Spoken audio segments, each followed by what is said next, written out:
Are you considering a medical billing and coding career? If so, we've outlined 10 steps to help you get started. Step 1. Discover what medical billing and coding is all about. Medical billing and coding specialists help healthcare providers run their practices more efficiently. They do this by coding claims and processing them in a timely manner. Step 2. Research your education options. Determine how you'll obtain training. For instance, online medical billing and coding courses make it easier to balance classes with other obligations while studying at your own pace. Step 3.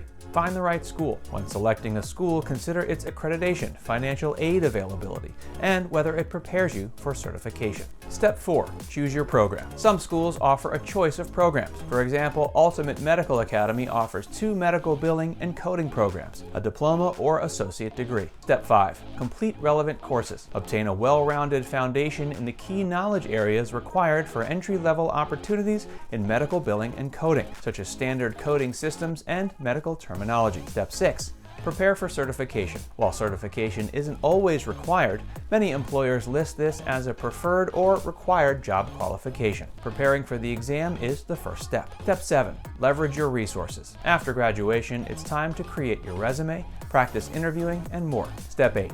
Explore jobs. Go online and see what types of jobs exist. Read the descriptions to find the best employer and role for you. Step 9. Tap into referrals, recommendations, and networking. Connect with others in the industry to see if they can refer you to any available openings. Step 10. Begin your medical billing and coding career. Ready to get started on pursuing your medical billing and coding career? Contact us now to discuss your options.